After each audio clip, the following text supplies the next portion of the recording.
All right, what's up, Ark Republic family? We are so excited to talk to. I know I've been saying this in every interview, but the people that I am speaking with actually offer me a level of comfort because in this time, everybody's looking for solutions. Everybody's looking for like tools and like, what do you do? What should I do? So when I speak to people who have like answers and solutions and formulas and strategies, I'm really happy. So who are we on the phone tonight, or we are speaking to this evening? It is Monique Cowan. Now, this sister is bad.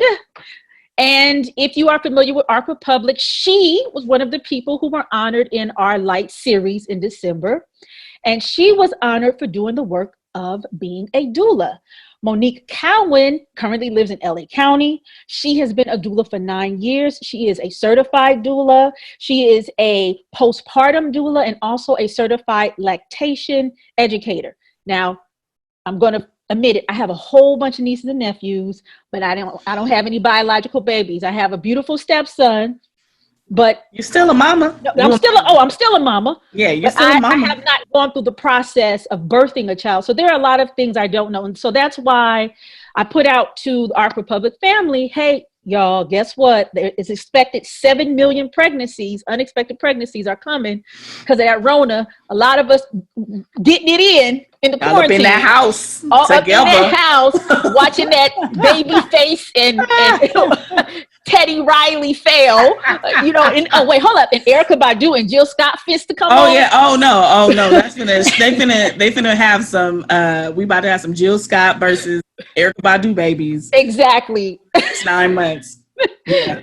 Exactly. If you are ovulated during that time, you don't want no baby. You better strap up. It's done. Go ahead, hit me up. You better do everything. You better throw some sage on it, something on it, because there's some babies that are going to want to come through on that night. Okay. So I wanted to talk to you actually for about a month because my sister-in-law recently gave birth to a beautiful girl, but I also have a couple of friends who are expecting as well. And the biggest issue is the process and what it is that they should expect and things that they should do during this time of quarantine where the hospitals have different set of rules. So can you walk a sister through some of these things? Absolutely. Ask some of these questions. So I have several questions. Okay. So first I want to ask, how is, I'm from LA all day, every day, South Central Los Angeles, land of the scandalous. All right. Scandalous. Right. I was about to say, yeah, we say scandalous. We don't say scandalous. We don't say scandalous. That is the show. We say scandalous. But yeah, so how is LA in these crazy times? LA, as far as I can see from my purview, we're doing well. I know there are a lot of cases. I like to focus on the positive. So, I mean, people are self-quarantining. I mean, folks in Orange County, they're doing their thing. They're protesting and all that stuff. They was at the beach the other week. Whatever. Yeah. But do you? Yeah, right. Like, do you? But I know LA had some the cases spiked a few weeks ago. And I know like the hospitals got really overwhelmed with cases.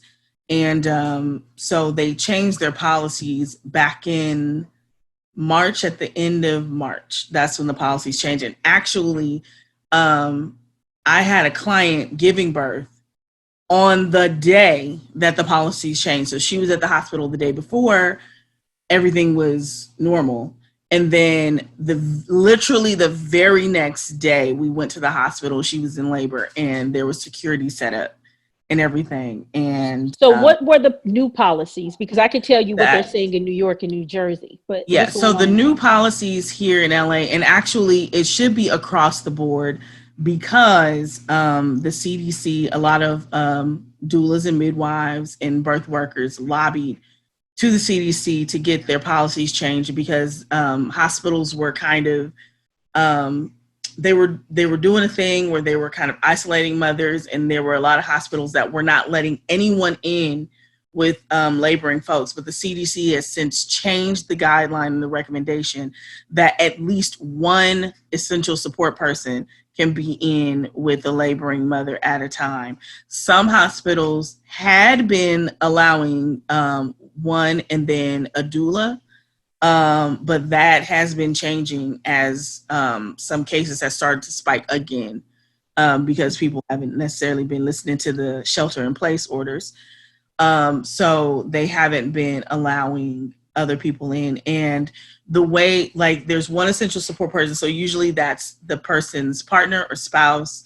Or if they are a single parent, then you can have your doula in with you. Whoever is there with you cannot leave. They have to be there with you the entire time. And that includes postpartum. When they move into the postpartum room, if you're going to be there, you got to be there. If not, you're going to leave and you can't come back. So that's pretty much the policy right now. And that's on the CDC's website. So if there's any confusion or anything like that, then I suggest that parents go to their website, print out the recommendations, just in case, because sometimes, hospitals, they'll be like, but check this out. No, and it happens, so go to the CDC's website. Also, let your OB or your midwife know that you have a doula. Let them know that, so that they can make whatever accommodations for you, because doulas are actually able to support via Zoom or Skype, and over the phone, which is the way that I've been supporting my clients as of late. Because I was going to ask you, if you are a doula or you are a midwife and you have multiple clients, how do you stay in for the duration of the labor when, you might be juggling two labors at the same time? Yeah. Well, here's the thing. A doula and a midwife, we're two totally different things, and we have two completely different roles.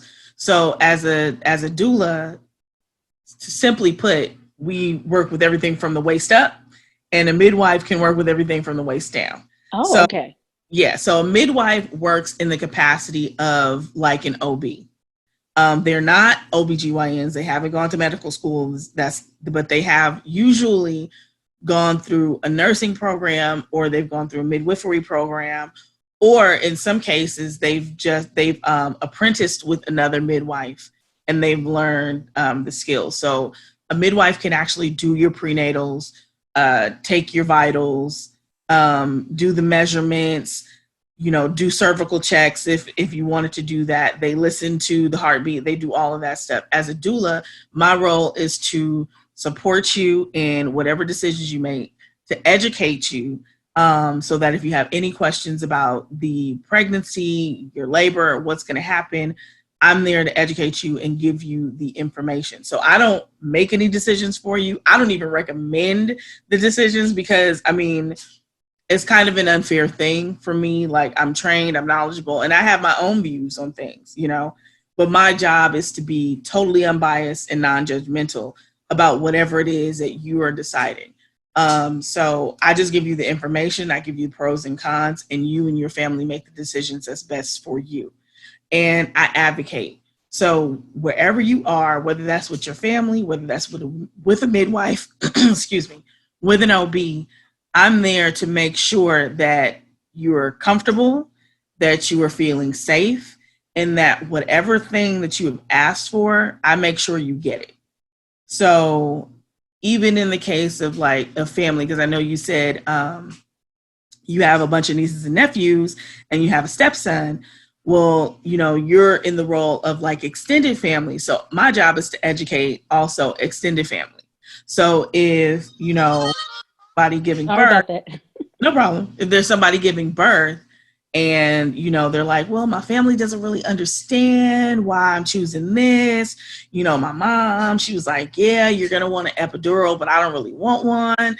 So my job is to come in and to educate the family and to kind of, to advocate for the parents and what they want, not in a forceful or mean way or disrespectful way at all, but in a way that's like, hey, you want to fully support this person, because the last thing that they need in this time is stress. and to fight with them on their decisions is stressful. Right. You know, Which I think brings me to like one of the questions that one of our Republicans, that's what we call them, asked, you know, is what is it that an expecting mother who's going into labor, what are some things that she and also her partner, whether he or her, need to prepare for that it's different now within the quarantine? What are some things you're like, oh, I think be ready for this. Yeah. Well, one, when you go to the hospital, if you are not in active labor, and we can talk about what active labor actually is a bit later. If you're not in active labor, you are going to be sent home, which usually happens, but now more than ever because they don't want a bunch of people in the hospital. If you have to go into triage before you get admitted into a room, your spouse or partner is not going to be able to come into that space with you. Also, like I said, you do not want to bring more than one person with you. Mm-hmm. If you have other children, already older children are not really allowed in labor and delivery, but they're also not able to wait in the waiting room. They are not allowing people to wait in the waiting room unless they are, like I said, if the birthing person is in triage and they have their spouse or a doula or somebody with them, then that person can wait. But other than that, you are not able to bring anybody to wait with you in the waiting room. So you need to make sure that you are only bringing one other person with you. Also, if that person is exemplifying any sort of symptoms related to COVID-19, fever, cough, sneezing, runny nose, any of those flu-like symptoms, they are not going to be allowed in. So make sure, even if you got allergies, take your Claritin, take your Benadryl, do what you need to do before you go, because if you have any of those symptoms, you more than likely won't be let in because they're just erring on the side of caution. Okay, if there are complications during the delivery and there is a person not there or is not in the room and the expecting mother is by herself, at what point will the hospital notify someone else?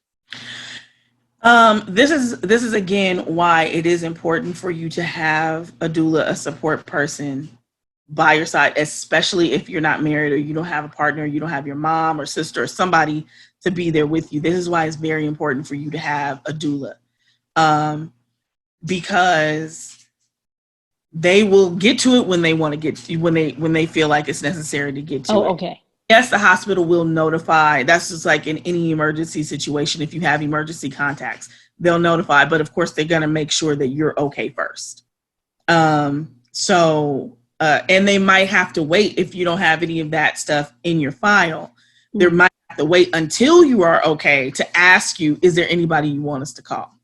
In the throes of emergency, you might not be able to answer, like say, call my mom, her number is 555-44, you might not be able to do that. So, but you can ask them if you see that something's going left and they're like, okay, this is what we're going to have to do. You definitely can ask them to have a nurse, have a lobby attendant, call my parents, call this person, call that person. You can definitely ask them to do that and ask them to do that right away. So other than the, having a smaller support system in the room, what protocols are different in the process of delivery that they're doing now? I've heard some, but I want to know if you've heard some.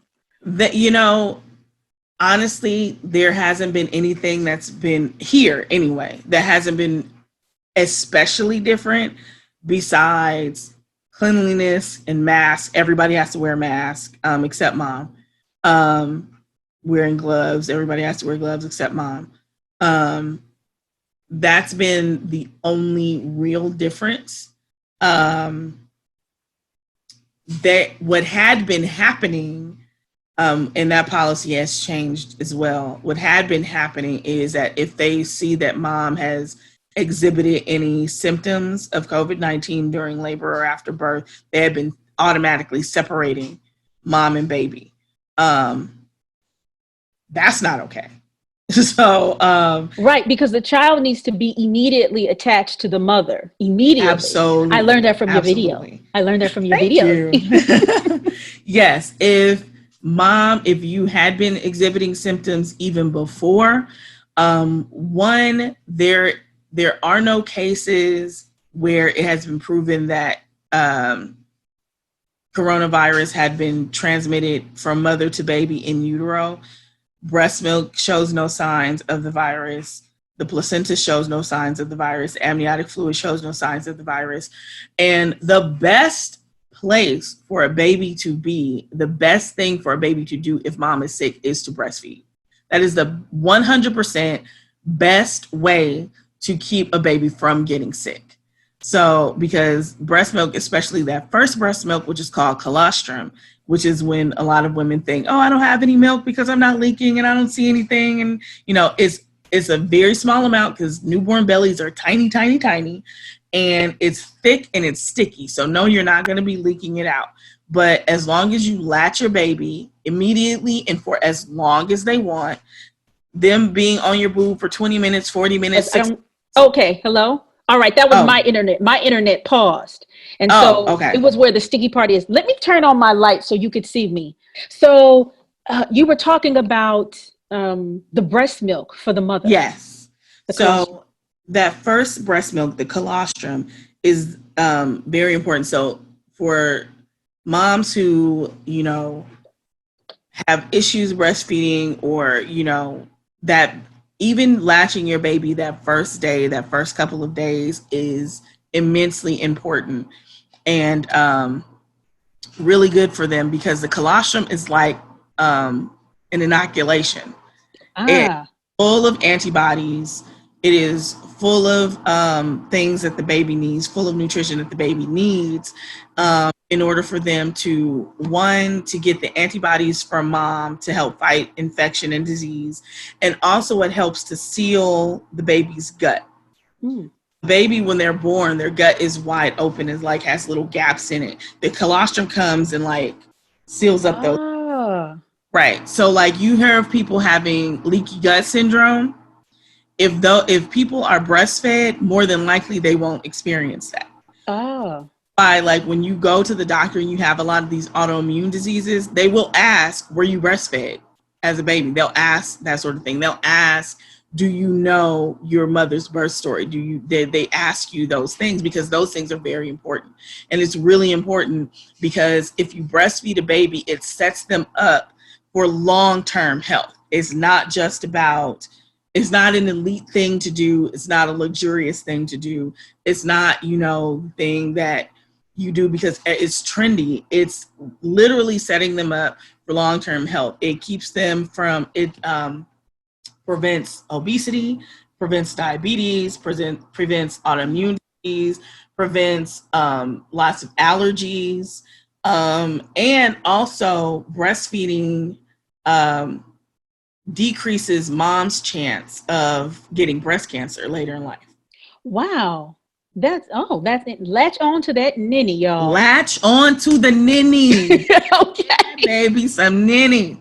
Get that baby some ninny. Okay. Get that baby some ninny. Monique, so in my last minute, like I want some more questions, I messaged my sisters. I have 4 sisters. Okay. One of them has 8 children. But all right, she need to be teaching me. Shoot. Look. She had the whole world. Okay. So but so I have actually maybe about like 13 questions we got to go through. So we're gonna let's do go through them. There's a lot. And I was like, wow, okay. So, sisters, if you see this, thank you, sisters. Yanni, Pookie, Kiki. Okay, Thank you, Yanni, Pookie, Kiki. Okay. So question number 1 is, what are the chances that my baby may be born with corona, although I don't have it? Very, very, very, very, very slight. I would say impossible, but I'm not a doctor, so I can't say that, but it's very slight. And in fact, I've only heard of one case, and I believe it was in New York, that a baby was born with coronavirus, but they don't know if the baby got it through the mom or if they were just exposed to it after birth. So if you don't have the virus and other people are not around your baby, it's a very slight chance that they're going to get the virus. Also, babies, apparently it's really hard for them to get it anyway. Babies and young children. Yeah, that was like in the early, I'm in Italy, actually. Mm-hmm. And so I've been reporting on what was going on in Italy, and that's what was coming out in Italy is that there are a very low number of children, I think from like 6 on down, who have coronavirus. But I think, well, I guess we can talk about that on the back end, but about Amber Isaac and the woman who did die in the Bronx in New York. And so her situation. So let's get through these questions, and then we'll talk about her, because I think for a lot of pregnant women, her story might resonate with them. And I think it'll be good to just kind of like, just quell the fear and stay focused and healthy. All right. So how safe are hospitals for women to deliver in? Hospitals are hospitals. And we have to know. Great answer. What a hospital is. A hospital is a place where people go when they are sick. So you have to always keep that in mind. Hospitals, the coronavirus is not the first thing, or even necessarily the biggest thing that you need to be mindful of when you are entering a hospital. There are lots of diseases that are happening in a hospital. Lots of people going through those lobbies, lots of people touching things, lots of people. Anybody who needs care goes to a hospital, right? So you have to always keep that in mind, period. That even if we pretend, which we can never do again, right, that this virus never existed and we're just living our everyday lives like normal, it still would not be advisable or wise or prudent for you to go into a hospital believing that everything is super clean and you touching everything and allowing your spouse to touch everything, or allowing people to come in and touch stuff and then touch your baby. Like, that's just not, no. In my opinion, if your house is clean, if your house is safe, if you have enough space, your home would probably be the best place if you have a midwife and possibly a doula, but at least a midwife with you. And you are low risk, meaning you don't have any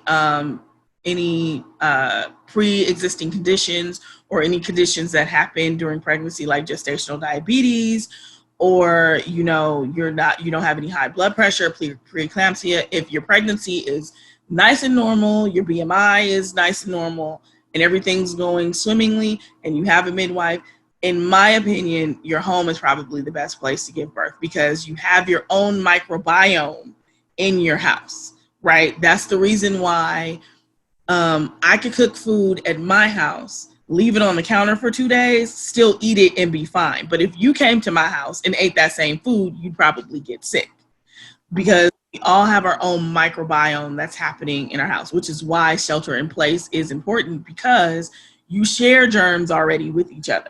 So your family, y'all can drink after each other as long as nobody is sick. Y'all can drink after each other, and y'all are passing that good and bad bacteria back and forth anyway. So just be mindful of that. When you're entering into a hospital, you're entering into a place that has germs from everybody, but not only that, is being sanitized, like completely wiped clean. And then other bacteria is coming back. You understand what I'm saying? Right. That's another reason why using hand sanitizer is not safe. Right. You better wash that thing. After 2 times, not only are you getting rid of the bad bacteria, you're also getting rid of the good bacteria that's on your skin. So Now it's going to repopulate with bacteria, right? Because our bodies are made up of mostly bacteria, like most. So that's going to get wiped away. And then whatever is outside is going to repopulate on your hands. So that's usually the stuff that you don't want. And then you're still touching your face, eating stuff and doing that. And that's how we get sick. And that's how superbugs are made as well. So. Oh, interesting. That's interesting. So what we've talked about is actually your suggestion actually connects to the next question, because somebody asked that they planned on having their baby in the hospital. They're 6 months pregnant, but is it too late to change to a home birth? Okay. Nope. As long as you get a midwife, and I cannot stress that enough, do not try to just thug it out. Okay. Right. Don't try to just thug it out. And you have to treat this like anything else. When you go to a doctor, you see doctors, and a lot of people, not everybody, but you should interview your doctors, right? If you don't feel comfortable with that person, they need to be fired and you need to go and move on to somebody else. That's like with anything. And it's, again, too late to even find a new OB. It's not too late to find any of that. Most midwives, like I said, as long as you are considered low risk, they will take you on. Most of them will take you on, but do not try to have a home birth by yourself. Do not try to do that, because a midwife can help you not only with your body, but can help you with your mind and help you to get in tune with your body, so that you know when something doesn't feel right during labor. You know if something like this, like, nah, this ain't right. And they are knowledgeable, they are trained, they know how to recognize when something is to the left of normal. So I have a question. When this is me being just completely unaware and uninformed in terms of how a home birth goes, but when do you take the baby to the hospital, or can you stay away from the hospital? You can usually stay away from the hospital. What happens is, if you have a home birth with a midwife, right? Usually it's something like a water birth, or you'll give birth in your own bed, and the midwife will take the baby's vitals, will check the baby, weigh the baby, do all that good stuff. And then just like regular, usually either depending on who your insurance provider is or who your primary care providers are and what they do, what their policies are, either a nurse will come to your house a couple of days after to do whatever vaccination you decide, or do whatever tests, like the PKU tests, where they prick the baby's heel, and just a couple of days later. Or you take the baby to the pediatrician and get all that stuff done a couple of days later. So that's basically the way it goes, because the midwife knows how to. The midwife will make sure you're good, make sure the baby is good, right, and make sure that there is no hospital visit that needs to happen. I swear you have ESP, because you're answering, and the questions that are rolling in are questions. It's like, so the next question is about vaccines, right? Okay. And this person says, I do not want my baby to have vaccines. How can I keep them from injecting my child with anything? Just say no. All right. Just say no. And back the blip up. Okay. All right. And so yeah, you just say no. Okay. So I'm gonna save this. We kind of talked about these things, but I'm just gonna. I have a question in between that. Somebody kind of asked, and I know you're not a nutritionist, but you did say as a doula, you educate mommies. What are some things that mothers have been asking in terms of how do they keep their immune systems high during this time? Yeah. So vitamin C is vital to pregnancy, but also to having a good labor, because vitamin C not only keeps your immune system up, but it also helps your skin to be elastic, right? Oh. So don't want to tear, my loves. Ooh. You better vitamin C up. Now, there's a caveat, because that means you need to be eating properly. It does not mean you need to be taking a bunch of airborne or a bunch of vitamins, because that's synthetic vitamin C, which in high doses can be harmful to you and to baby and can actually cause abortion. So yeah, so you don't be taking 3,000 milligrams of vitamin C at a time because you got the pills. No, that simply means eat your dark leafy greens. Eat them. Eat dark leafy greens. Eat oranges. Eat mangoes. Eat a bunch of stuff. Go get you some sun. Drink water, so that all these things, so that you can process the vitamins and the minerals that are in the food. That's what that means. So usually there's a lot of vitamin C in prenatals. There's enough for moms if you're not able to eat well. So taking a really good prenatal vitamin can help you if your nutrition is not the greatest. Just make sure you're taking a good prenatal vitamin, and if you're taking a prenatal vitamin, do not take extra vitamin C supplements, because that extra synthetic vitamin C can be harmful to you. Just eat the food that you need to be eating. This is a side question, but this is a question about the work that you do as a doula, and also just kind of social justice work you do around advocating for mothers, and in particular Black mothers, because I know you were in a program that you were recruiting Black mothers in terms of to decrease the mortality rate of mothers and babies in a delivery. If there are women who live in food deserts, not getting the best nutrition, or are in vulnerable situations, what is some advice that you can offer them in terms of in this time? I suggest getting with whatever programs are near you. I would say if, like, there are in a lot of these states and a lot of these cities, especially like a lot of the vulnerable places, there are programs like the one that I'm doing. The program that I'm part of is called the African American Infant and Maternal Mortality Project. And what we are doing in Los Angeles County is offering free doula service to Black women. Just free. Okay. If you're pregnant and you're Black, you can get free doula service. Okay. Y'all hear that? In LA County, if you are pregnant and Black, you can get free doula services. And how long is this program going on? Because I hope it's going on in 9 months, because in 9 months, it's going to be a whole bunch of Rona babies. Yes. And we are expecting that. So we are going through, our goal is to service 360 mothers. And our program is going through June of next year. Okay. If you want more information on that, just to plug, blackinfantsandfamilies.org. That's blackinfantsandfamilies.org, or Black Infants and Families on Instagram. And you can get all the information on how to enroll or get more information on that. But through programs like that, like ours, a lot of these grassroots programs, there are a lot of places that are actually giving out food for people, vulnerable people, older people, pregnant people. There is a service called, and I'm not paid by them, and I don't have any connection to them except that I use them. It's called Imperfect Produce. And I've heard of them. Yeah, what they do is they take the surplus from stores.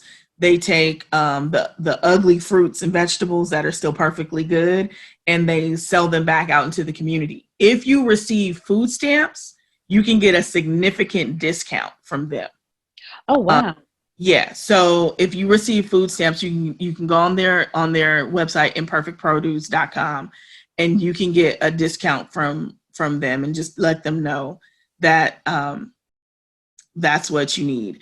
And also there are a lot of food programs for children, especially because children are not able to be in school right now. Right. But I would reach out to your WIC programs, reach out to, because if you're getting welfare, like, I've been a mom on welfare, and I know that when you have a worker, they won't tell you what there is available unless you ask. So make sure you ask. Right. Make sure you ask. There are ways for you to get transportation, to go to the grocery store. There are deliveries. Everybody's delivering now. A lot of these services are offering free delivery. Imperfect Produce, for one, like I said, they offer free delivery. So you don't have to worry about paying a delivery fee to buy fruit and vegetables for your family. And there are a lot of food pantries that are getting a lot of donations now, getting a lot of food from stores. Make sure you are asking, though. Make sure you are going and exhaust the resources. There are resources. You do not have to be hungry. You don't have to be sitting, especially being pregnant. You need your nutrition. You don't have to be out walking 3 and 4 miles and having to get on the bus and do whatever you need to do to go to the store to get ramen noodles. You can get good food for very low cost or for free from a lot of these places, and exhaust your resources. I also want to add that Ark Republic currently, to deal with the food shortage that already has emerged in the United States, launched actually a directory or a list called Black Farmers Index, which lists, excuse me, my southernness kicked in, lists. It's all good. It's all good. It's all good. I sound like my father, which lists over 350 Black farms, beekeepers, meat producers from California to Wisconsin down to Florida. In our research, a lot of these Black farmers are very, I don't know if the word is philanthropic, but they do participate in a number of programs as well. So I also like to connect, like even a permanent food source too. As well, and then also kind of looking at these, folk living in these smaller towns and these smaller communities. So that's my plug too. arkrepublic.com/Black Farmers Index. We got the resources, y'all. Like you can if you go to Ark Republic, go to Black Infants and Families. Like have resources. If you need resources, we have resources. And check in your state. Check in your state. Check in your county to see where you can go. I know they have like in I don't know if this is a federal thing, but in California, we have the 211, and sometimes that don't work. Sometimes it doesn't, people call 211 to get resources, to get help in housing and all that stuff. Sometimes that doesn't work, but we have, reach out to some folks, man. Reach out to your county workers, reach out to churches, your churches. Lots of churches are giving away food. So many churches have food giveaways and grocery giveaways and stuff. Go and look up these resources. Don't be shy. Don't let your pride get away. Right.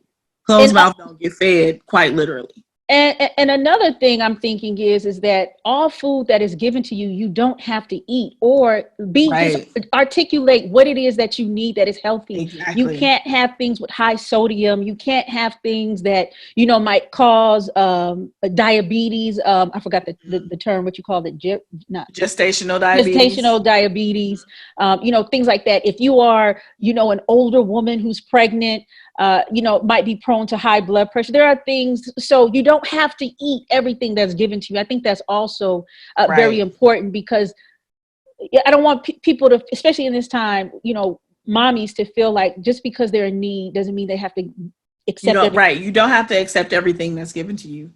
You don't. You are a human being who is worthy of the best, like everybody else.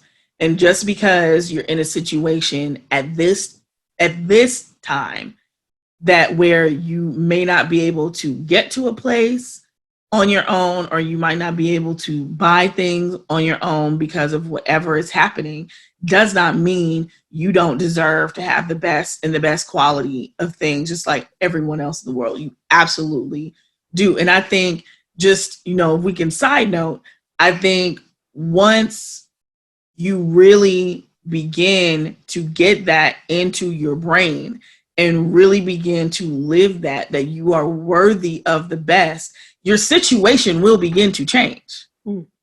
So just know that you don't have to just take anything. And that's in every situation. And that goes for being in a hospital.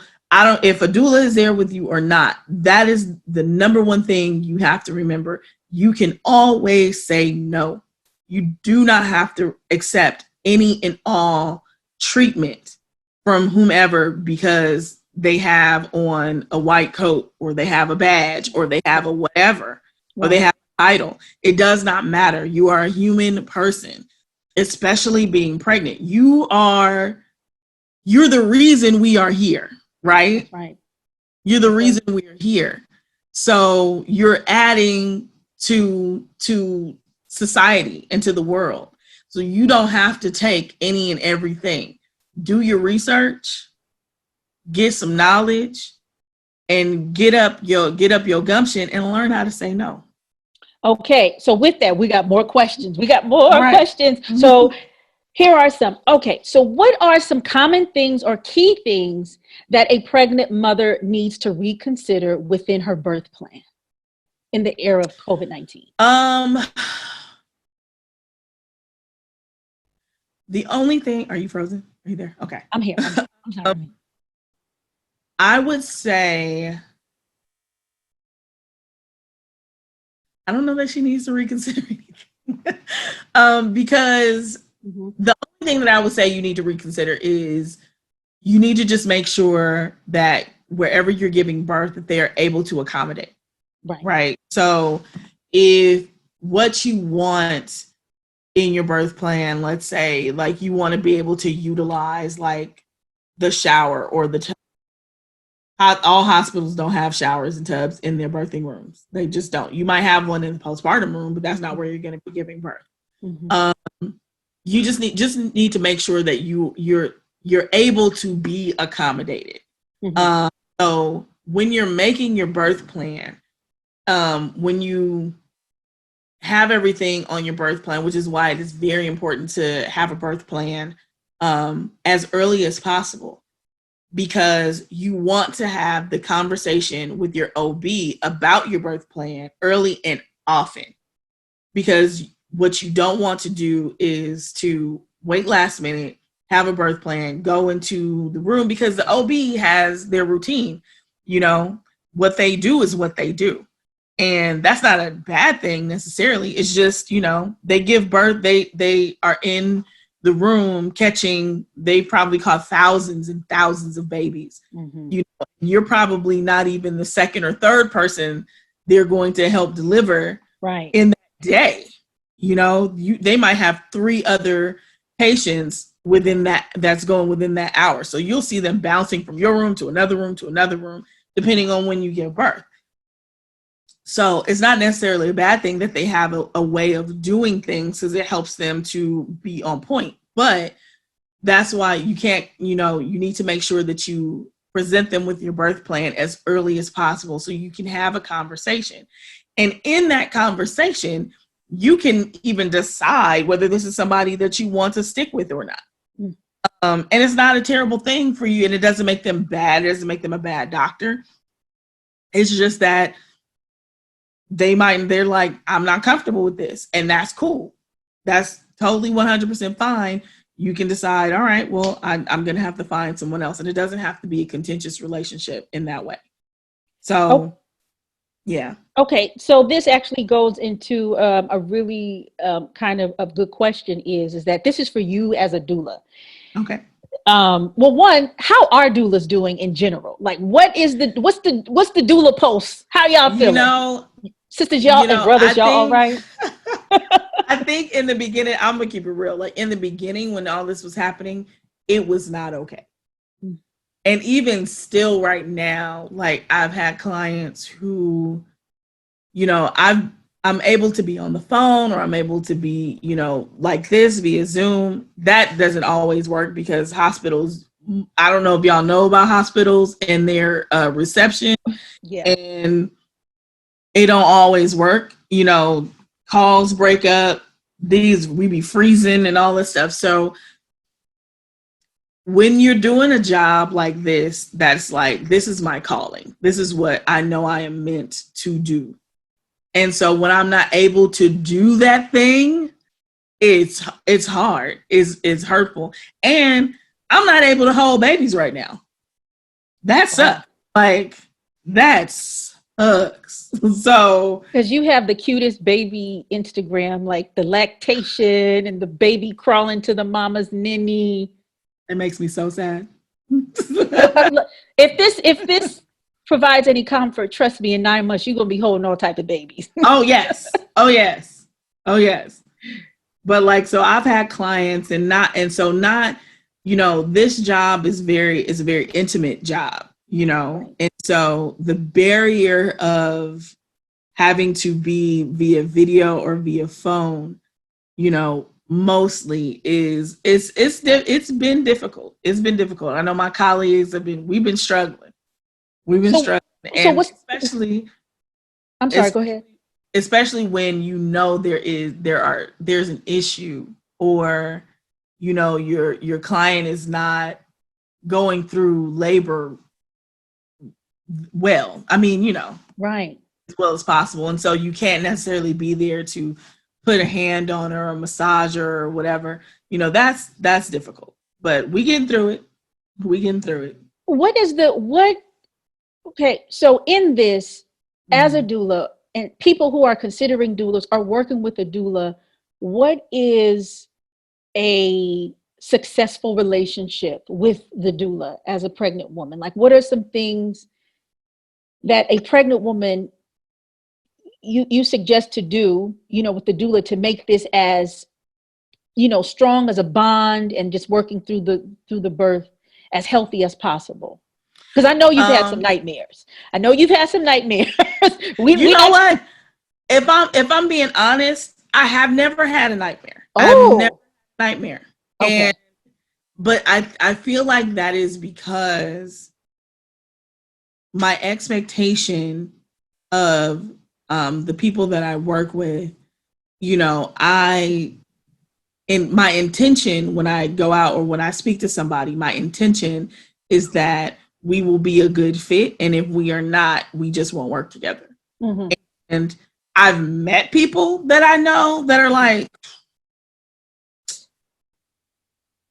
I've met people where I'm like, okay, and I've never had to break a contract or break a relationship. We just never end up working together. Whether Okay. they fall off and go away, or, I say, you know what, you might want to look for someone else because I'm not sure that we would work well together. Or sometimes I say stuff to them and they're turned off, and it doesn't mean that I don't say anything mean. I'm never rude or anything like that. But, when you have conversations with people and you're like, oh, maybe we can be friends. And then they say that one thing, you're like, oh, nope, we can't be, you know, and we just know that we don't gel. So, my advice for mothers looking for doulas is to be honest about what your expectations are. Hmm. um, know what a doula does. Like, know what because I've had people not want to work with me because they expected that my role would be like a midwife. And I'm not a midwife. I'm not trained as a midwife. You don't want me working as your midwife because I don't know what to do in the role of a midwife. I just don't. You don't want my hands down there because I don't know what I'm doing. So, um, so I've had people in the relationship because that's what they expected a doula to do. Um, and that's not what we do. So know what the role of a doula is. Be open about what your expectations are. Ask as many questions as you possibly can. If you don't know something, like, ask. There is no such thing as a stupid question, really. There is no such thing. The simplest thing, and you think that everybody might know, and everybody does not know. Everyone does not know. So ask the question. And once you hire a doula, be as open and transparent and vulnerable as you possibly can, because that's the way that we are able to support you and know what it is that you might need that you don't even know that you need in that moment. So be open, be vulnerable, be transparent, so that we can help you and so that we can give you the tools that you need to have the birth that you want, or as close as possible. Okay. So, don't let us in. Let us in. We're there So, for you. so I have a question. So prior to COVID-19, Mhm. what was your level of interaction with the expecting mother or family? And what is it like now? So, yeah. It honestly depends on the client. It really depends on the client. Some clients need a lot more interaction. They need a lot more hand holding, if you will. And that's fine. For my clients, I'm open. Um, what I do in my own practice and with the AIM project is I have a set number of visitations. Then I'm there throughout the delivery, and then I have a set number of visitations postpartum. Between that time, as many times as you text me, as many times as you call me, I'm gonna always answer. Even if I don't pick up on your first call, I'm gonna call you back. If I don't answer that text, immediately it will get an answer. So I have, as little or as much interaction with you as you want. I have office hours before, like I'm on call 2 weeks before due date, 2 weeks after your due date. So before that, I have office hours. And so if you text me at 3 a.m, well, no, that's not true. If you text me at 3 a.m, I think it's an emergency. So I'm gonna hit you back. So, but when I'm on call, if you call me, I'm gonna pick up. So so I have a question. So if one of your clients says, Monique, I just want to make sure that, nothing happens, I'm COVID-19 free, and I want to limit the in-person interactions with you as much as possible, but I do want you to be my doula. Is there, in your response, do you say, well, I have to meet with you at least this amount of time in person? Like, how do you manage that? Actually, right now, I am not doing any in-person unless the client specifically asks for it. Okay. That's to keep everybody safe and we not mixing up them microbiomes, right? So usually at this point, the only time that I am seeing a client in person is when they're actually in labor and I go to their home before they head to the hospital, or I go to their home because they're having a home birth. And I'm there with mask on and gloves on and all that stuff. But that's usually the only time that right now that I see them in person. So now, because that's the case, I'm talking to my clients a lot more because there's a difference, especially because part of my job is to screen for mental health issues. There may be some perinatal mood or anxiety disorders happening. And so people know how to put on their game face on Zoom or Skype or even over the phone. It's not always the real, versus being in somebody's house where you can see body language and you can see what's happening and you can see how they react when somebody comes into the room or somebody asks them something and you can hear, it's totally different. So I'm having to speak with my clients a lot more often and check in a lot more often, just so I can, catch them, if you will, I'm checking in. You okay? Like, you all right? What's going on? Tell me what's happening. How are you feeling? So I'm having to talk to them a lot more often now, even than when I was going into their homes.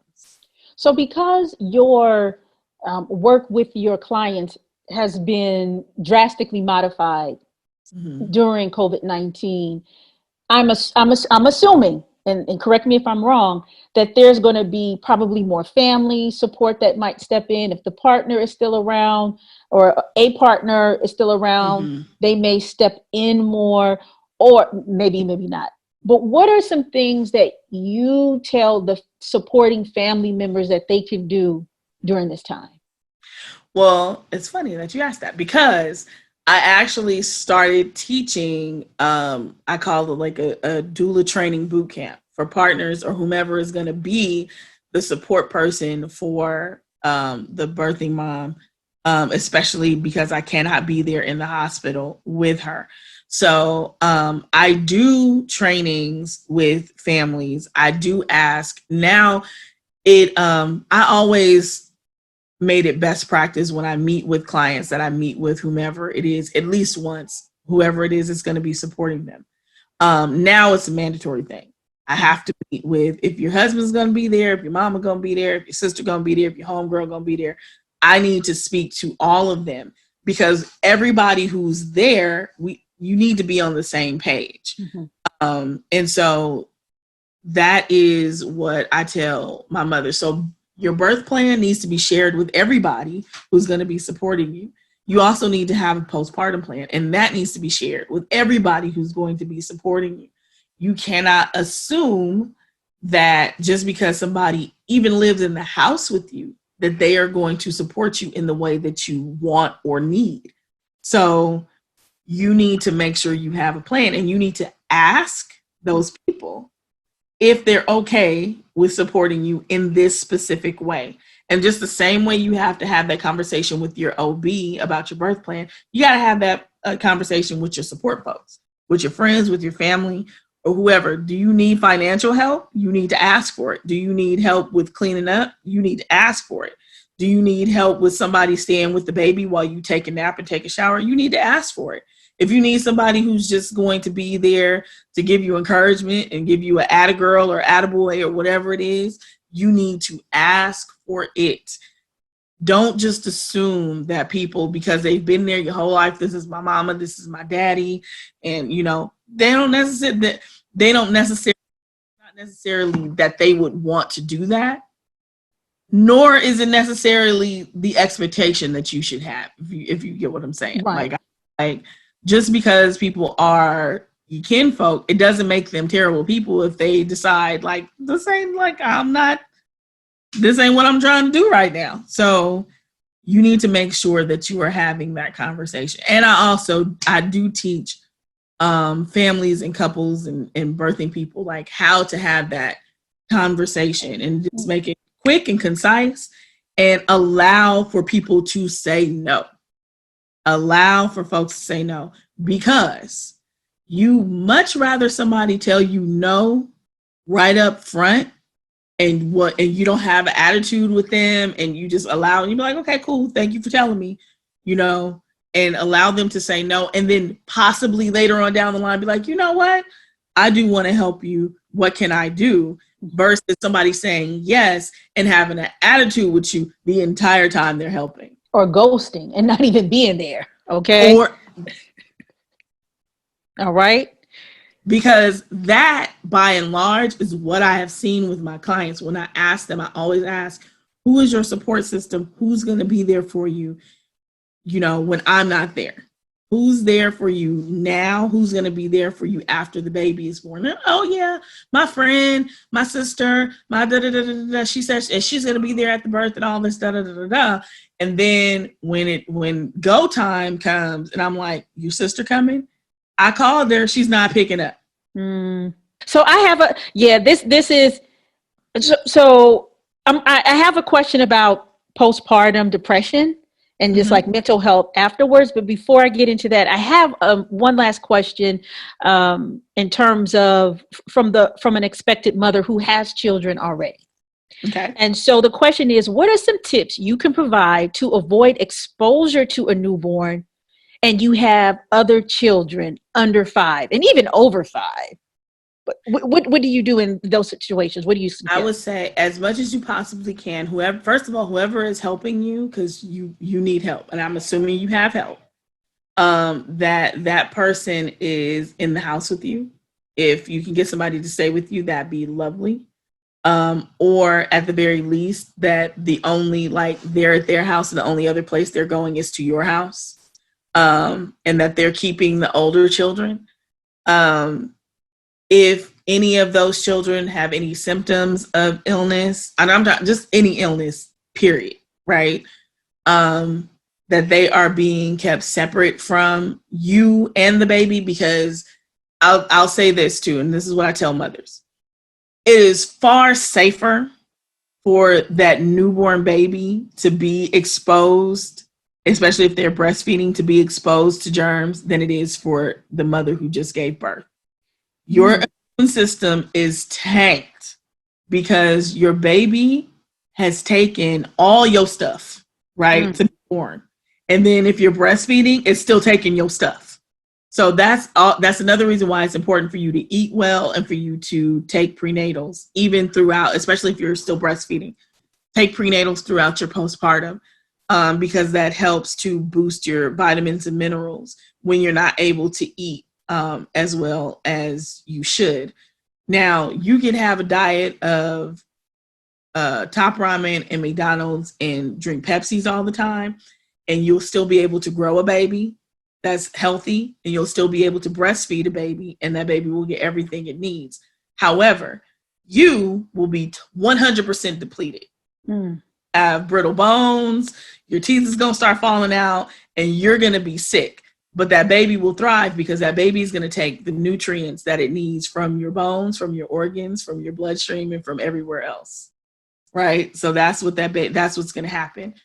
But still, okay, you know what, Monique, that is totally me. The connection, my connection is not freezing. Yeah, so the last part, because I was like, ooh, I got into it when you said the teeth falling out. I like my teeth. I'm like, teeth falling out. Okay. There are a lot of that's a hair falling out and teeth falling out is a very common thing for women postpartum. Very common. Wow. Yeah. Anybody who disses the mother of their child needs to get slapped up and down the street. Listen, let me tell you something. The things that you give up in your body, the things that you sacrifice to give birth to a baby is not a joke. Now, the hair is more common because when you are pregnant, your hair grows constantly, but it's not shedding. So at about 3 months, you'll start to see the shed. If you are taking calcium and you are keeping yourself healthy, you won't see like edges be snatched. But if you're keeping yourself healthy, you'll still have edges. You'll still have, right? You'll have some shed, but you'll still have some edges. Your teeth is the same thing. If calcium is from your bones, your teeth, and all that stuff. And so if you are not eating well, if you're not eating them dark leafy greens or got spirulina on deck, or you're not taking sea moss and taking your prenatals and you're not eating well, you'll get tooth decay, you'll have toothaches, your teeth will fall out. Yes, it is a thing that happens. And I have seen it happen. Whoa. Damn. Okay. So as far as like, make sure, because as postpartum, you should be resting. The only thing you should be doing for that 6 weeks, for that first 6 weeks, is resting, eating, and caring for yourself and that baby. Cleaning up, cooking, that should be something someone else does. The best way for you to keep yourself healthy is to rest in order for your immune system to rebuild itself. Is like with anything else. If you go to the doctor, if you have surgery, or if you get some sort of illness, the first thing the doctor is going to tell you is to go home and rest. It's the same thing after childbirth. The only thing you need to be doing is resting. Your organs are having to go back into the place they were because they was all moved around and shifted. You have an open wound in your uterus because that's where the placenta detached from. You have what's called relaxin in your joints, which basically helps for your bones to come apart to allow room for the baby to come through your pelvis. And that has to relax. And you have relaxin in your system for the entire time you're breastfeeding until you wean, right? So it's very easy for you to like break a bone or something, and all that stuff. So rest. So even though there's a what do you want to call it? A standard 6-week healing process. In your opinion, is that too short? What do you think is like a healthy time for healing?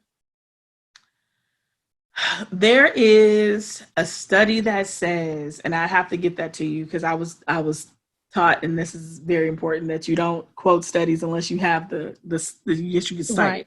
Right. But I can send that to you a little later. But there's a study that says it takes at least a full year for the body to fully recover from childbirth. And again, that is if you are not breastfeeding, because there are certain hormones that stay in your body while you are breastfeeding. And then after you breastfeed, that's not even talking about the hormones. After you wean, you are still at risk for postpartum depression because the hormone drop and jump when you are weaning, when you stop breastfeeding, can cause those symptoms. A lot of women, once they wean, start to get the symptoms of postpartum depression. Ah, Yeah. okay. That's okay. That's good to know. I have another question in terms of the baby and shortly after birth. And this actually, I think, is the last question is how long should I keep my baby inside before I go outside publicly with my child, At especially least with 40 Corona? days. At least 40 days. At All right. least 40 days. That is the recommendation. If you talk to your granny, she's gonna tell you the same thing. If you talk to these old school women, they knew what they was talking about. They tell you don't take that baby, don't have that baby, don't have people in your house. But um Don't have nobody kiss your I baby, say I touch your say 40 baby. days. No, no. I say 40 days. But if you just got it, you just got, I mean, at this point, ain't nothing open. You can't go walk the mall. You can't do nothing. Right. Can't do any of that. So if you can't wait and you got to take the baby on the hike, you got to go take a walk somewhere. I say at least 2 weeks, and that's pushing it for mom, especially. That's pushing it. Right. I say the 30 to 40 days, stay in the house, chill, get your rest, get your breastfeeding relationship going and really kicking and really, established, and chill. Chill. You can chill out. I feel like that's what's great about having to quarantine, is because it is forcing people Right. to chill. It's forcing folks. I have a lot of type A moms who just could not sit still. Had to, let me take the baby. I'm going to take me and the baby. We're going to take a walk around. Why are you?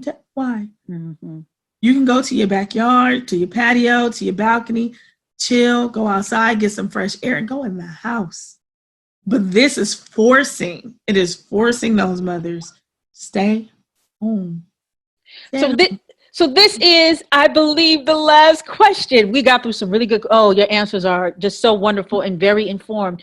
We are speaking to once again Monique Cowan, excuse me, aka Monique the Doula, who works and lives in LA County, who has been helping women birth their babies for 9 years. So the last question is about postpartum. Okay. And so, have you seen? I'm interested to know if you have seen a spike in women talking about postpartum in COVID-19, and what are the doulas doing in order to offer some resources for that? Yes, absolutely. And not just depression, but anxiety. Um, we call them PMADs, it's perinatal mood and anxiety disorders, and they range the gamut. So there's postpartum depression, which is probably the most widely known, which is still not really talked about a whole lot. Right. Postpartum anxiety, which of course can look different than depression. Postpartum OCD, postpartum rage, which kind of is self-explanatory. And then there's postpartum psychosis, which is when women can actually see things and hear things that are not there. The postpartum psychosis, we've all seen it in the news stories where you will see a mother of newborn who will kill herself or harm her baby or harm her children. This is when you'll hear mothers say something like, my baby is a demon. I saw my baby's trying to kill me, or somebody's trying to kill my baby, or something like that. And which is why for these women, it's really hard for women to talk about these things, because when you see this stuff going on in the news, it's easy for people to demonize these women. And how could you do that to your baby? How could you leave your baby? How could you, I just saw a video the other day that it made me really sad. This woman, she was having a fight with her baby's father. She took her baby to her baby's father and she was screaming at him, about the baby needs diapers. And he's like, why you don't have diapers? Why you don't have clothes? And she's like, well, all the clothes I have, she's screaming and crying. Mm-hmm. Clothes I have, they're too small for her and I needs this. And he was like, well, how could you have your hair done and your nails done and your baby not taken care of? And she's like, my nails aren't even done. These are just my natural nails. And, and we expect that if the baby doesn't have, that we supposed to be, right, busted and disgusted. Right. Right. So, and not even thinking that sometimes getting yourself together makes you feel better. Right. Right. So maybe I will be a better mom if I get my hair done and I'll feel better. It's refreshing to me. So maybe I can be able to take care of my child. But she had the baby. And so he's going into the house. I don't know why. And so she, takes the baby out, in the car seat, gets back in the car and drives off. And the only thing I could think is this mother is suffering from postpartum depression. Mm-hmm. Mm-hmm. Because obvious to me, because some of the symptoms is that, having less of a bond with your baby, not being able to bond with your baby normally. And she was obviously frantic and at her wit's end and did not have support. Right. And not having support exacerbates whatever symptoms you are already having. And whatever understanding of whatever fractured relationships that you're in. Oh, child. I don't think there's also a study that shows that if a father is caring for the mother of his children, she takes better care of the children. Mm-hmm. So, you don't have to remain in a romantic relationship. Right. Having your baby mama's back is important. And also, a lot of fathers are suffering from postpartum and perinatal mood and anxiety disorders as well. Oh, wow. Speak on that. What yes. is that? What does that look like? And what are the things that are being reported? It is different. It looks different from mothers. A father will isolate himself from everyone else. That looks like him throwing himself into work, not being around. Now, I think what a lot of people need to understand is there's something that happens in the brain of a man. And I know people, I hope y'all don't shoot me down because our brains are different. They are different. They are different. And socially, we're constructed different as well. They are different. And I understand that some people, even though I am female, I might lean more toward the masculine and some men lean more toward the feminine. Cool. I'm just saying that in a dynamic that is what would be called, I guess, heteronormative. And there is a mother and a father that usually when a baby is born, what happens in a mother is nurture the baby, take care of the baby, keep the baby with me. What happens with fathers usually when there are two parents in the home, what happens to fathers is that he goes into provision mode, right? Protect and provide, protect and provide, protect and provide. That's usually what happens in his brain. It's a biological thing, it's a scientific thing, okay? So sometimes we don't understand as women, like we kind of think that he needs to do what we do, and that's just not what he does, right? So he'll take care of you, he'll want to be there, but like expecting that a father is going to be there like mom is there is just, that doesn't happen. Now, what is interesting is that if mom is checked out or not around, something chemically happens to the father's brain. And then he steps in, huh? Yes. And it more resembles what a mother's brain looks like. And that's what is amazing about our bodies and our brains and taking care of babies, that we automatically happens. But as far as what happens with postpartum depression in particular, is that it will have the father diving into work and being isolated, being more irritable, being more volatile. And these things are exacerbated by a non-supportive relationship. So if mom is, if they're not together, it will exacerbate his postpartum depression. Now, if mom is suffering from postpartum depression, 9 times out of 10, so is dad. Mm. And that's because the correlation is that they say reported about 15% of women suffer from postpartum depression after they give birth. And the statistics for men are about the same. So if I do a mental health screening for a mother and she tests positive, and the screening shows that she could be positive for a mood or anxiety disorder, then dad needs to be screened as well. Unfortunately, there is not a whole lot of study on men and perinatal mood and anxiety disorders. Growing now, but there's not a whole bunch.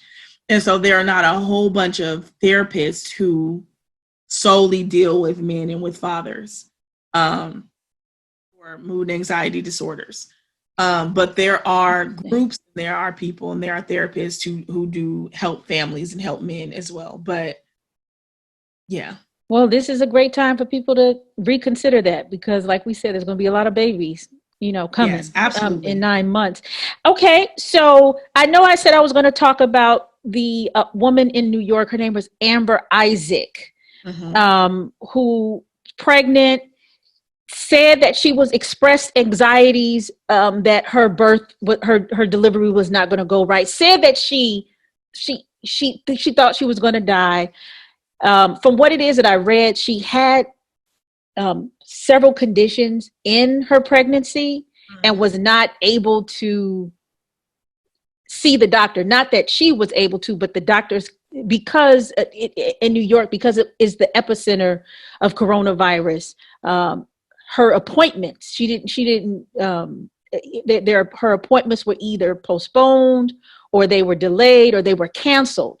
And then she ended up going into active labor. And at the time in New York, nobody could be in the delivery room with her.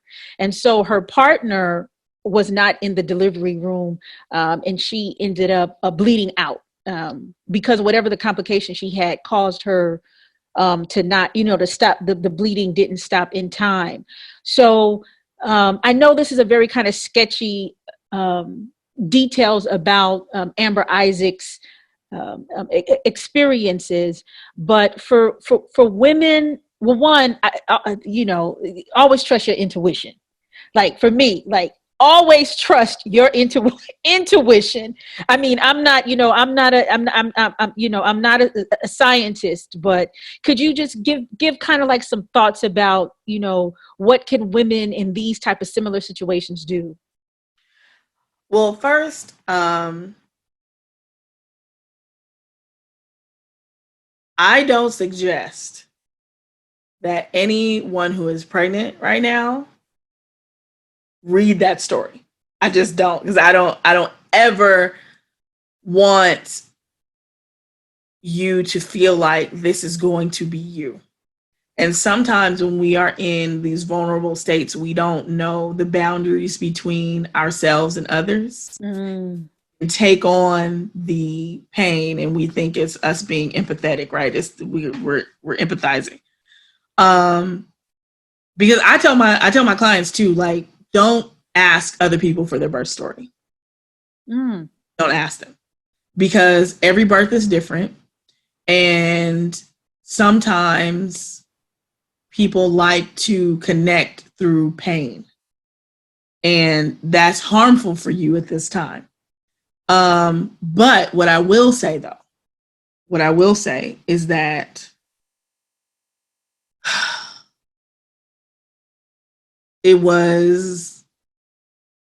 she should have had somebody there with her. That's period. Right. It probably would not have turned out that way if she would have had someone there with her. And I think part of the CDC's changing their position and recommendation was a result of that. Because of that story. Yeah, I think so too. So I'll say this. If you are feeling, if you are going to give birth, fear, anxiety, stress has no place. You are going to have to surrender to the process, because stress will stall labor. The process of labor is done by oxytocin, the release of oxytocin. Oxytocin is the love hormone. It causes your smooth muscles to contract. So it causes your uterus to contract and it brings that baby down. It causes your cervix to dilate. If you are stressed out, if you're fearful, if you're anxious, you are not releasing oxytocin, you're releasing adrenaline, because you're thinking that you need to hide, fight, or flee, right? So there's no place. You're tensing up. So even if you are feeling contractions, you're trying not to feel those contractions, right? Because you're tensing and everything. If you're tensing up, how is your body going to open up? How is your body allow that baby to descend, to come out of your birth canal? How is that going to go smoothly? It's not. When we are in fear and in anxiety, we are focused on the wrong thing. We are up here, and this is not where birth happens. This ain't where it happens.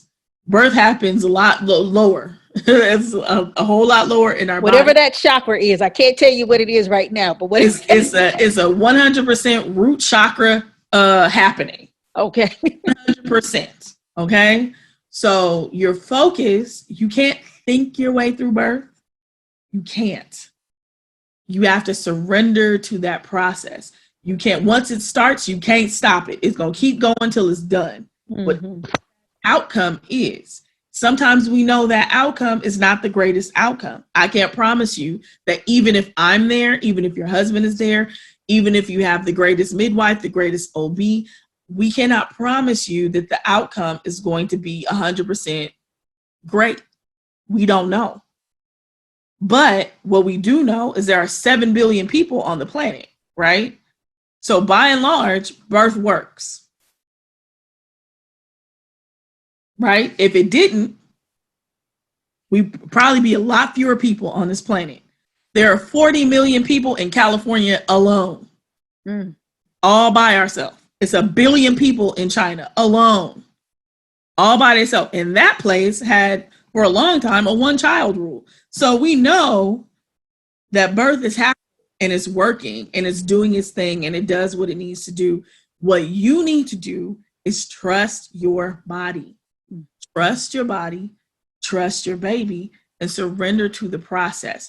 When you are in tune with that, when you are focusing your energy in your body and the feeling, not the thinking, when you're focusing on the feeling and you are focused on that, you can move the way your body says to move. Okay, I'm right now I'm standing up. Nope, now I need to rock. Nope, now I need to get on all fours. Nope, now I need to go and sit backwards on the toilet for a minute. Your body will tell you, and you will just instinctively move in that way. If something is wrong, if you know something is wrong, you will say it. You will advocate for yourself, right? You'll say, something ain't right. I need something. I don't know what I need, but something's not right. You'll feel it before anybody else. And I'm not saying that Miss Amber didn't advocate for herself, or I don't know what happened in that situation. The only thing that I'm saying is that don't go into a space expecting the worst. Don't go into the space. If you have to give birth in a hospital, if a birth center or a home birth is not an option for you, birth still works. It still works. You can still go and have a lovely experience. I myself gave birth in a hospital. I did not have a home birth.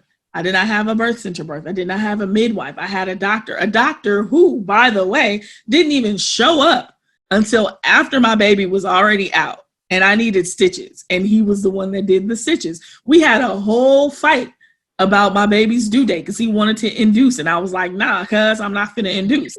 No, you did not say nah, cuz.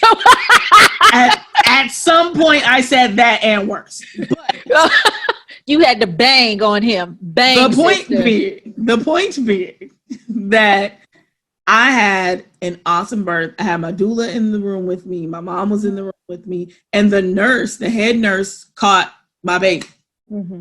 So you can still have a wonderful birth, be totally healthy. And, you know, there are ways for you to prepare for your birth. For instance, in the case of hemorrhaging, I would suggest that women bring a bottle of liquid chlorophyll, so that if you have someone in the room with you who is seeing that, oh, you're starting to bleed afterwards, drink that bottle of chlorophyll. It may help to stop the bleeding. Even if it doesn't stop the bleeding, the liquid chlorophyll is really great for your iron levels, so that if you are bleeding, you won't necessarily need like a transfusion, and it won't be hella detrimental to you. So even if you need Pitocin to help to stop the bleeding, that's all good, but you'll have done something yourself. But, you know, I know in that instance, it, you know, but it's great that's why it's always good for you to prepare, and for your partner and whoever's going to be in the room with you to know what to look for in those instances. Is like, oh, I know that after she has that baby, if I see blood kind of just gushing out, that's not a normal situation. That shouldn't be happening. So I need to get a doctor. I need to get a nurse. I need somebody to come in right away. Okay. So if you know that if they spike a fever, if they say they're getting dizzy, if you see their face swell, their hands start to just immediately just start swelling just all of a sudden, you know that's not right. Somebody needs to come see them. If their legs are swelling and the swelling is sensitive or painful to the touch, or that swelling feels hot, you need to get somebody to come in immediately. If they say they're having chest pains, come in immediately. If they pass out, come in immediately. So, you know, you need to know what to look for. And I can give you, I don't know if you can post this. I will send you something that I have that are warning signs for partners to know and to look for when they're in with their with the birthing person, so that they'll know like immediately postpartum, okay, this is when I need to get a doctor, and I cannot take no for an answer for somebody to come in here. Mm-hmm. Yeah, I will definitely make a scene. I know that's right. I've heard some very, unfortunate stories in terms of around birth. So it is so good to see not a woman, but see a sister or somebody advocate and put the sacred back into birthing. And so it really makes me feel good, because it is a very sacred time. And I think that we don't properly, especially in like US culture, where, having a baby is not seen as being necessarily sacred, but, in some instances, depending on the socioeconomical racial category, it's considered more of a kind of like a burden on society. So I thank you. So as we end this wonderful, beautiful interview, girl, I want to have about 30 babies, and you're gonna be my doula. All right? Yep. That is. But anyway, that's a joke. I don't know about that. I don't know how to do it, but all right. That's a joke. Okay, but I mean, I have some ideas. I'm gonna tell people, y'all need to play Erykah Badu. Y'all need to play some Jill Scott when you're having your baby. Burn that sage for Nipsey Hussle.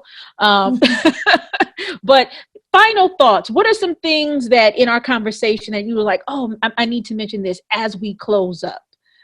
What I will say, and I want to always reiterate to everyone, is that birth works.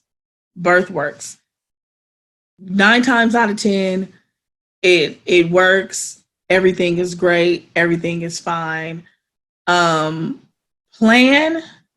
your birth, but plan your postpartum as well. Do not neglect your postpartum. No, it's not just as simple as I had the baby, now I take the baby home and raise the baby and everything is all good. There's a lot that happens in that space of being a new parent. It's a brand new relationship, and it changes. I don't care if you have 35 children and now you're having a new baby. That's a brand new spirit you bringing into the dynamic. And so that one is different than every other one that you have. That birth experience is going to be different. That pregnancy is probably lots different. And so you have to be mindful of that. And plan your postpartum the same way you plan a wedding, you plan a party, you plan to make sure things, not that things won't, go off the rails every now and again, but make sure you have that support system in place. Support is key to all of this. Support is key. That is, I don't care if you hire a doula or you just know somebody in your neighborhood who's been a part of a lot. Like, make sure you have a support system. Make sure your partner, your baby daddy, your spouse, your husband, they need a support system as well. That needs to be different from yours, because they have a different set of needs than you do, and they can support you in ways, yes, but they're also exhausted and need sleep, and so everybody needs to sleep when the baby sleeps, including dad, partner, spouse. They need to sleep too. And I've seen where things, insomnia does create problems. Not sleeping creates problems. So they need support as well. But yeah. So out here. Yeah, we out here. We out here catching these babies, dropping these babies, having these Rona babies. Okay. So with that being said, I know people, you are so dope. Let me just tell you, are the dopest. And I am so glad to be your homegirl. I am honored. So I know there are probably going to be people who want to speak to you directly. And I don't want to stop that flow. And I don't want to stop that business. How can people reach you, Monique the Doula? If you would like to reach me, you can catch me on Instagram at Monique the Doula. Doula is spelled Doula. So that's Monique, the Doula. I'm on Instagram. You can also email me at thedoulamonique@gmail.com. And I will answer you if you want to. If you are a Black birthing person in Los Angeles County or in the Antelope Valley, and you are in need of a doula, go to blackinfantsandfamilies.org and get the information, call, and you can be paired with a doula. There's me and 13 other wonderful, awesome, experienced doulas who are working in the AIM pilot project. And we are here, so you can ask for me specifically, or you can just say, I need a doula, and you'll be paired with one of the other awesome ladies who are part of the project. Thank you so much. And as we close, I want to remind you, Monique the Doula, to make sure you practice self-care and you take care of yourself, because the healers need healing and loving and self-caring too as well. So make sure that, what you give, is given back. And I just want to say thank you so much. You are doing. Thank you for having me, Kaya. Oh, no. Look, let me tell you, you heard the call of Ark Republic. You tapped into the mothership. We're going to be on this. Yes. Even when the tires go flat, we're going to get out, push, jump in there. And let me tell you, I love how y'all are putting out positivity. And because honestly, a lot of things for us, like I said, it's easy for people to connect via their pain. And I see that you are connecting folks with what is positive, what is happy, what is awesome about us. And I am super appreciative of that, because that is what I want to give out to the world. And I appreciate y'all for doing that. Thank you so very much. It is very intentional. I've been in this media game for a very long time. And I'm a media scholar, and the work that I did in interviewing people, one of the recurring comments is that they were, and this is like the height of the Black Lives Matter, and it was like every 2 days there was some, it's still happening, some dead body, some abused Black person, blah, blah, blah, blah, blah, blah, blah, blah, whatever. And, there was I had this thing, I had this moment and said that, if I were to move more into the media space like I did prior to being a professor, I wanted to make sure that I got out or pushed out as much stuff, right, that gives people options to kind of see and view who they are, right? That's one thing. Then in covering coronavirus in Italy, I got tired, Monique. I got exhausted. Girl. I just could not do it anymore. And it kind of took me back because years ago, I covered HIV/AIDS in Swaziland. And the amount of death that I saw, I'm just not that. There are people who are wired for that. There are, but it's not me. Right. And in this, I got so like everybody named Mama messaged me, Black folk, white folk, Latino folk, asking me, and I'm like, well, what is it that I do? And this is during the coronavirus, during what we are right now. I have no answers. I don't know what to do. I was like, well, I'm just trying to figure out what the hell to do. You know what I'm saying? Like I'm trying to situate myself, right?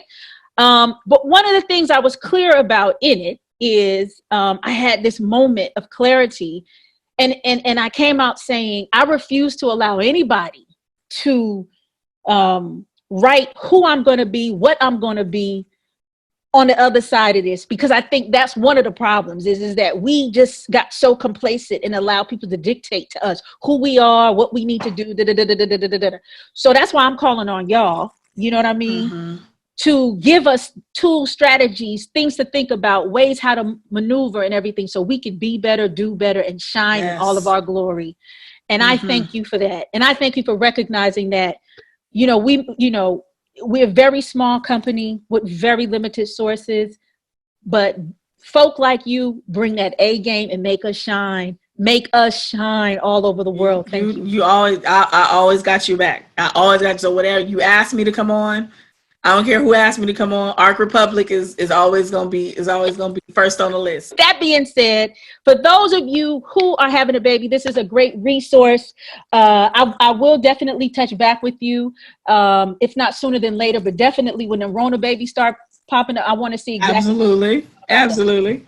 So once again, this is Monique Cowan, who is a certified doula, a postpartum doula, and a certified lactation educator out of LA County. Thank you so much. Thank you, Arc Republic. Thank you. Thank you. All right. Thank y'all. Arc Republic, telling stories to change the conversation of the world. A collective of newsmakers, narrators, curators, creating rich stories for the people. A membership media company where joining gives you exclusive entry into a collective of dope people and year-round perks and gifts. Remember, membership is gangster.